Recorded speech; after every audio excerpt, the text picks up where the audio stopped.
បាទជាបឋមសូមគោរពនឹងជម្រាបសួរគណៈគ្រប់គ្រងសាលាគណៈនាយករងលោកគ្រូអ្នកគ្រូដែលទទួលបន្ទុកផ្នែក ICT ទាំងអស់បាទសម្រាប់វីដេអូនេះខ្ញុំសូមចែករំលែកពីរបៀបនៃការបង្កើតនៅមុខវិជ្ជាថ្មីទាក់ទងនឹងសាលា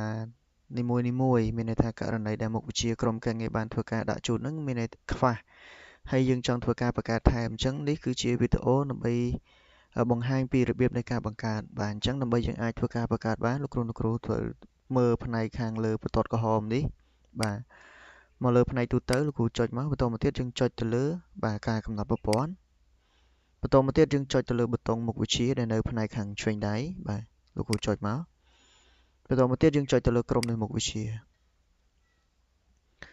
បាទអញ្ចឹងក្នុងករណីដែលយើងចង់បង្កើតចំណុចទី1គឺយើងទៅបង្កើតក្រុមនៃមុខវិជ្ជាសិនឧទាហរណ៍ថាខ្ញុំបានបង្កើតមុខវិជ្ជាមួយសម្រាប់កម្រិតបឋមសិក្សាបាទយើងគ្រីសយកកម្រិតមកបន្តមកទៀតលោកគ្រូធ្វើការដាក់នៅឈ្មោះនៃមុខវិជ្ជាដែលយើងចង់បង្កើតឧទាហរណ៍ថាវិទ្យាសាស្ត្របាទឬបាទដាក់មកវិទ្យា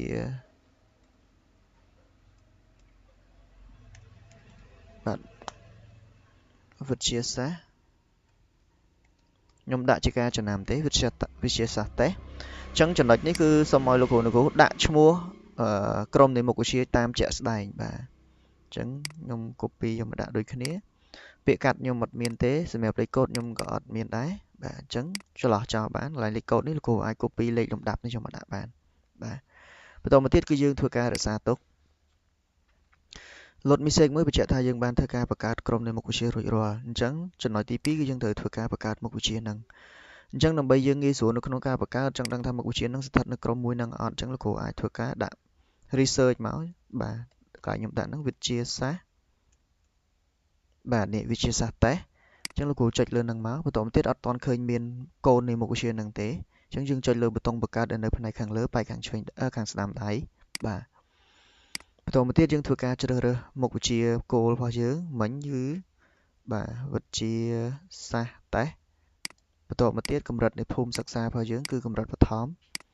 មុខវិជ្ជានៅកន្លែងនេះយើងអត់ចាំបាច់ដាក់ទេវានឹងធ្វើការចាប់នៅឈ្មោះរបស់មុខវិជ្ជាអូតូនៅពេលដែលយើងបំពេញនៅខាងក្រោមនេះអញ្ចឹងកន្លែងនេះគឺលោកគ្រូច្រឡោះទៅមកដល់នេះយើងជ្រើសរើសប្រភេទកម្មវិធីតាក់ទងនឹងផ្នែកទូទៅវិទ្យាសាស្ត្រឬក៏សង្គមបើសិនយើងកម្រិតបឋមយើងយកផ្នែកទូទៅបាទអញ្ចឹងសម្រាប់កម្រិតថ្នាក់តើយើងចង់បង្កើតសម្រាប់កម្រិតថ្នាក់មួយណាបាទបើសិនលោកគ្រូថាបង្កើតសម្រាប់គ្រប់កម្រិតបើសិនជាលោកគ្រូគិតថាយើងបង្កើតសម្រាប់គ្រប់កម្រិតគឺយើងគ្រីសគ្រប់កម្រិតទៅបើយើងចង់បានតែមួយកម្រិតទេគឺយើងគ្រីសតែមួយកម្រិតបានហើយឧទាហរណ៍ខ្ញុំចូលកម្រិត2បន្ទាប់មកទៀតខ្ញុំធ្វើការបាទកន្លែងនេះគឺខ្ញុំដាក់ឈ្មោះមុខវិជ្ជាចូលគឺបាទមុខវិជ្ជាវិទ្យាសាស្ត្រ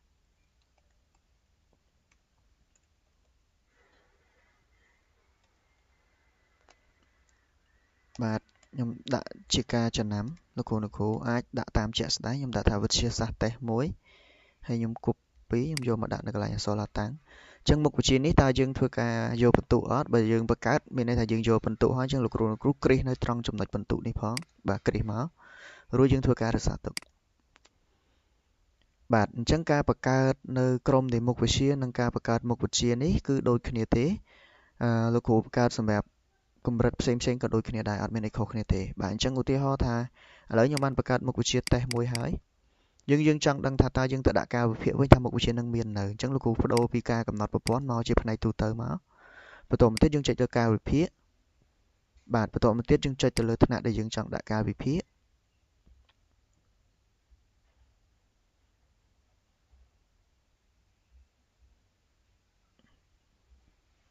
បាទបន្តមកទៀតយើង scroll មកឧទាហរណ៍ថាលោកគ្រូចង់ដាក់ការវិភាគនឹងនៅក្នុងម៉ោងមួយណាយើងចុចលើម៉ោងហ្នឹងទៅបាទចុចកន្លែងមុខវិជ្ជាខ្ញុំមិញបាន copy មកអញ្ចឹងលោកគ្រូមើលទៅថាអត់មានទេបាទអញ្ចឹងយើងត្រូវធ្វើការជ្រើសរើសនៅមុខវិជ្ជាដែលយើងបានធ្វើការបង្កើតមិញបាទអញ្ចឹងគ្រូមើលដោយសារតែខ្ញុំចុចយកកម្រិត3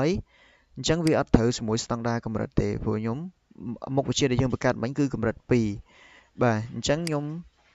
ត្រូវធ្វើការអាប់ដេតវាម្ដងទៀតបាទខ្ញុំចូលមកការកំណត់ប្រព័ន្ធ